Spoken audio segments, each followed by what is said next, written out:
Welcome to the New Heights Show on Education. I'm Pamela Clark, founder and director of the New Heights Educational Group, and I'm here with David Smith, the founder of Silicon Valley High School, who has helped us get these podcasts produced and delivered to you. Yes, Pamela, when we saw the great things that you and your army of volunteers were achieving at New Heights, we wanted to get involved. We're happy to work with you to leverage the internet and make quality education accessible and affordable to everyone, everywhere. Thank you, David. We appreciate Silicon Valley High School helping us to get these podcasts out to the hundreds of thousands of listeners from all over the world. So I hope you enjoy the show.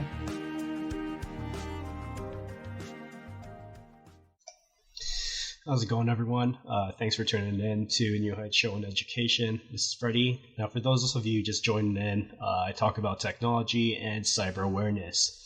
I talk about things like malware, hackers, child cyber awareness, Internet of Things, and for this episode, it's cyber awareness in schools. So it's kind of picking up where child cyber awareness left off, but except of kind of letting your child know dangers in your home network.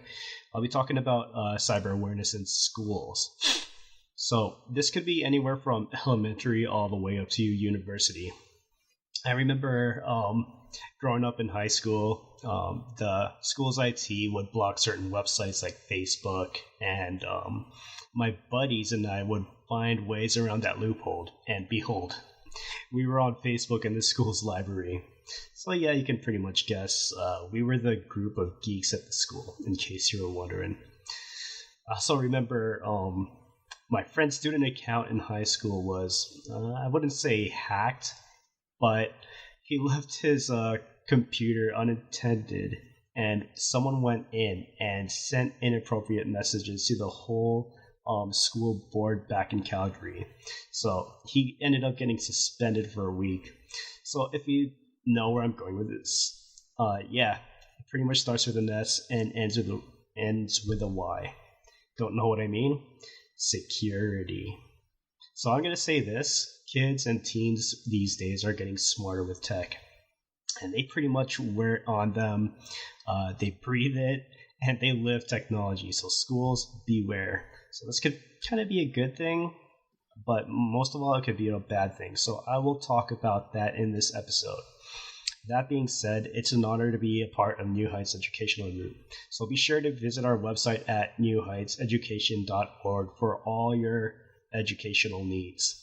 This is an amazing organization, so be sure to check it out for more info.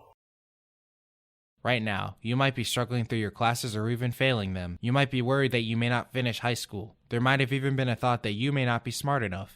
Well, the New Heights Educational Group begs to differ. We not only think you are smart enough, but with our help, you will complete your high school diploma. The New Heights Educational Group strives to improve your academic success through its tutoring services. To learn more, please visit newheightseducation.org and contact us. New Heights Educational Group, educational resources to help reach your goals. If you've been listening to the last couple episodes, it's cut into two parts because of the restrictions on Spreaker Basic. So in the future, though, I do want to get the full Spreaker account so I can just shoot the episodes for 30 minutes straight. I think it's more convenient that way as well. And if I do have special guests, they're not rudely interrupted by a forced cutoff when those 50 minutes are done. Also, like last episode, this is a pre-recorded podcast, so I won't be taking any calls or looking at the chat. So at this point, I'll be taking any emails anytime off the show, and I'll read them at the start of the show and just pretty much discuss whatever comments or questions you have. So for future live shows, if you want to check in with me, you can just get my contact info on my page. So go on newheightseducation.org and just hover your mouse over to the top of the page where it says radio show, and a drop down will appear with my name. So click on that, and pretty much my info should be there. So, all right.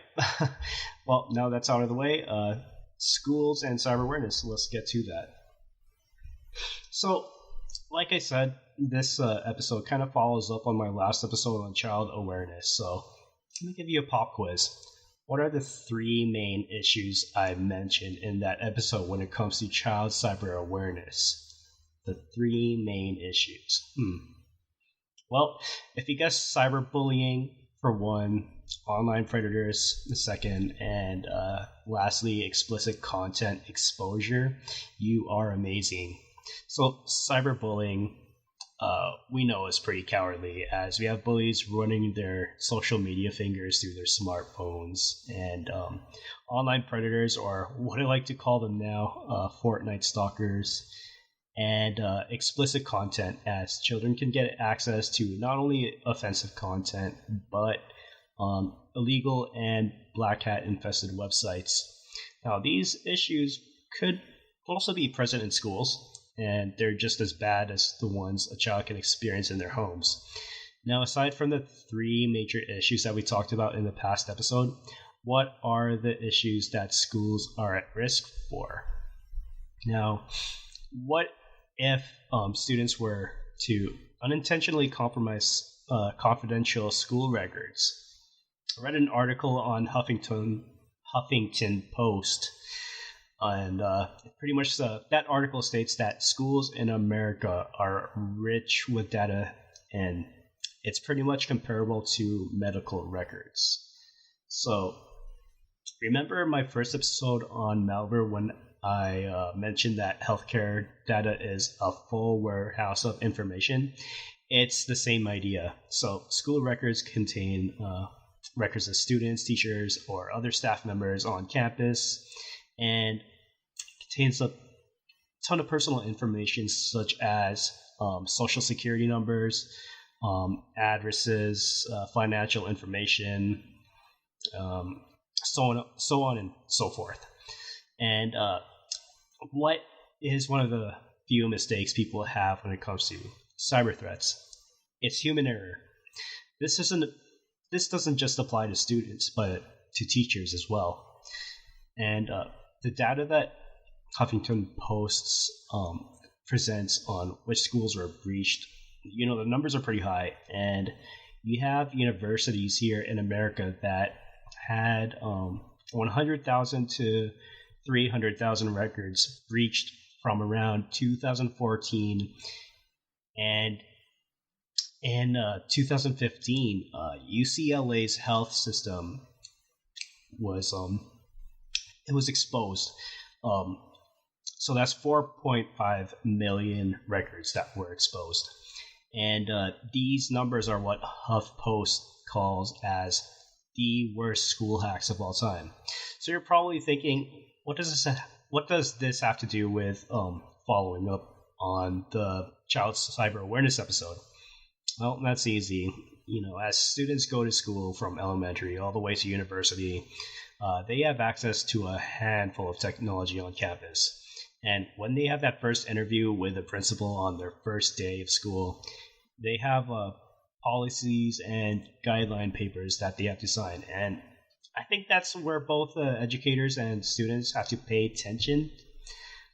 So instead of signing away blindly without being aware of the risks, maybe there should be strict technology guidelines. So I'll be giving my 2 cents on what the issues are when it comes to student to technology interaction, what needs to be done to ensure schools are safe on their devices, a couple of prevention tips, and I'll probably throw out another tech tip, provided that I have time. Now, I'm so sorry. I think I'm like two tech tips behind, but we'll see. If I have time, I will be sure to throw one out. So yeah, so check out for that. And if not, next episode I'll start off with a couple tech tips. So we'll get to that. So this is where I actually have to go take my forced break. So I'll be right back, and we'll pick up where we left off. Welcome back to part 2 of this podcast. So we just went over kind of like the overview of cyber awareness in school. So now let's talk about, the student to technology interaction, what needs to be done, and a couple prevention tips. So, all right, let's talk about the student to technology interaction. So, back when I was growing up in high school around 2007 till 2010, don't call me grandpa, please. But anyways, the only thing I really had to worry about was if I left my computer unattended, someone could easily update my Facebook status into something super ridiculous. Or, someone could have a mess with my already terrible high school essay. So that's seriously all I had to worry about. And I had a Sony Ericsson flip phone. That's pretty old, This was pretty much before smartphones. I mean, there were smartphones, but they weren't at the same level as what we have now. So, yeah, Sony Ericsson flip phone. And if I ever used the internet on that phone to download ringtones or games or whatnot, I would have gotten my phone taken away. So, pretty much, it had no Apple Pay or Google Wallet. But I was, however, at risk of cyberbullying or by accident opening up suspicious emails that contain malware. So fast forward to now, where schools have a handful of computers or tablets available to use, and students are just pretty much walking around with their smartphones in the halls. Technology is supposed to enhance a student's experience when it comes to education, as we have platforms like what we use right now in NHEG, Blackboard, or in some other schools like Canvas. And we pretty much implement engaging lesson videos, etc. But when it all comes down to how all of this technology is used in classrooms, we have to consider the following: how well are students aware of the dangers of the net? What software is available in the classrooms? How restricted is the school's networks? Or what about, are they even going to be using it for their studies? You can never be too sure. People are, students, they always flip back and forth between websites when, a teacher's not looking. But, just saying. So with the advanced technology that we have now and the ones that are in schools, it goes beyond what I mentioned in the child cyber awareness episode. It goes beyond cyberbullying, online predators, and explicit content in classrooms. Schools could also be at risk for data breaches. I read an article on ZDNet that further states that. So they posted an article about a data breach in a high school in Melbourne where confidential healthcare records of over 300 students got published online. Ugh. So ZDNet further states that information leak was believed to be due to human error. That's something that always keeps popping up: human error. Now, think of the possibilities of what could happen at this point. That kind of information is out there, and let's say there's a student who is getting bullied, and both physically and on the net. So that student who is getting bullied gets that record leaked online. What do you think that bully will do? Possibly post that medical condition on social media of that student, followed by a Photoshop picture with nasty comments. Print that out and post it on their locker. Man, the list can go on. So pretty much where I'm going with this is that student to technology interaction can be a pot of problems. And that one issue could lead to another if one, the student is not aware of the issue, and two, if the information gets into the wrong hands. There could be consequences not only for the student, but incidents like those could also affect the school's reputation. This podcast is brought to you by Silicon Valley High School, the world's fastest growing, video-based, self-paced, teacher-supported, fully accredited online school that's recommended by more than 96% of students. Take individual courses at just $95 each, or earn your high school diploma at any age. Check us out at svhs.co. Okay, so we talked about the student to tech interactions. So, what about the things that need to be done for schools to avoid this problem? This is where school staff come into play. You have the principal handing out paperwork to students and parents to the signs paper saying, "I accept and agree to comply with the rules and guidelines of the school by signing this paper," so on and so forth. There's probably some technology use policies in there as well. So, firstly, taking note of that, having those policies on technology should be updated as technology itself gets updated. The importance of these policies are so that students follow these guidelines to ensure their learning experience is safe and satisfying. And also, just please follow the rules at school. So when it comes to technology and the use of computers or tablets at schools, strict guidelines have to be placed and updated regularly. If you have a policy from 10 years ago regarding computer usage, like any policy, it could be a liability issue and more security issues may happen. So students, don't think that school rules regarding tech usage are way too strict or unfair. It could save you a headache later.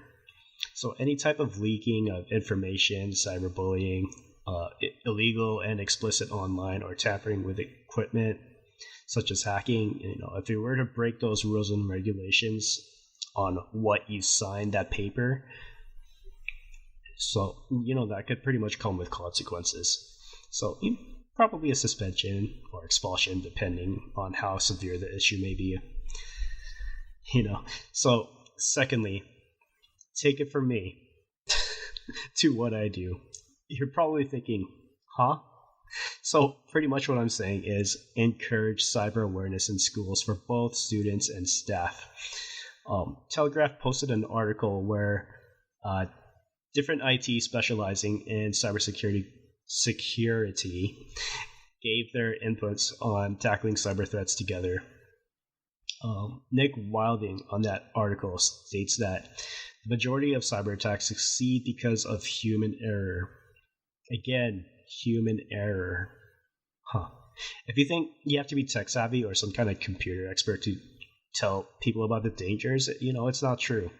You just have to tell your students and staff what you need to be aware of when clicking and checking emails, what websites are safe, so on and so forth.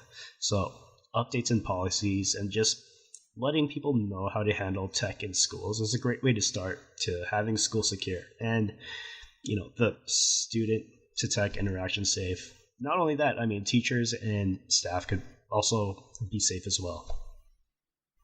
So we have all these tech in schools. What are ways to prevent issues in schools from cyber threats? Well, let's recap on the last 3 episodes. On the malware episode, you have to avoid suspicious emails, update malware definitions on your scanners, and update any firmware or operating systems the computer is running. If you're not sure if an email from school is sent, let's say an email from school is sent to your junk mail. What do? Ask the sender personally. Ask what the subject line is to single out the safe ones from the bad ones. Second episode, I talked about the hacker episode. I've talked about hackers. So the most important one to point out of that episode is to change the router settings. So pretty much as soon as you get an upgrade on the router, set the username and password on the router by logging in to your 192 point whatever. That's a way to access your router. And then you're going to change the network name and password. So for the best encryption method, use WPA2 AES. For that method is it's the latest one, and it's more secure. Third episode was child cyber awareness. So monitor each user to make sure they're not going on any unsafe websites. And if a student has been getting cyberbullied or is somehow getting scanned, encourage the student to take snapshots of the incident and take a record of it. Third episode also mentions to set filters on the routers. So in schools, I'm pretty much certain that most websites are filtered, but when it comes to universities, there may be a bit of freedom of what you can do online. So elementary to the high school may need more filtering, not only so that students can avoid explicit content, it's so that they may be productive during their studies. If these are followed, students and staff can be assured that their devices are safe and will be able to ensure a safe learning environment. So we just talked about the overview of the importance of cyber awareness in schools, the student-to-tech interaction, what needs to be done in schools, and the prevention of threats. We know that cyber awareness in schools just goes beyond what I covered in the cyber awareness for children episode. So from the information that I just presented, it is possible to have data breaches in schools, leading to a number of incidents. Like mentioned, once a student's information goes public, it could lead to cyberbullying, harassment, or even just selling out information to someone with criminal intention. This could also cost a student their future, and the hard work that they've done pretty much go to the dumps. So this isn't just limited to students either, but staff members or teachers. So what I'm getting at here is that for someone who volunteers at NHEG on any information on students, teachers, or volunteers, their confidentiality, I had to say that slowly just to get the pronunciation right.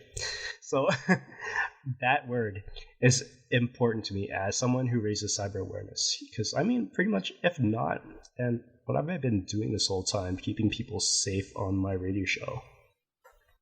So that pretty much concludes my topic, and I hope to have raised cyber awareness and ways to keep schools safe.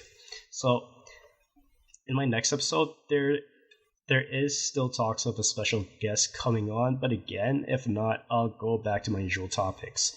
So if I don't have a special guest going on, my next one is going to be on social engineering.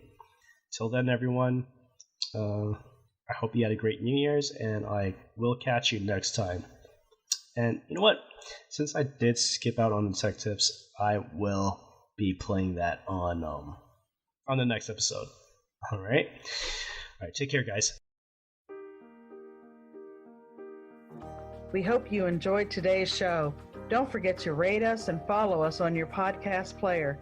Check out our show page, radio.newheightseducation.org, for monthly announcements and other happenings.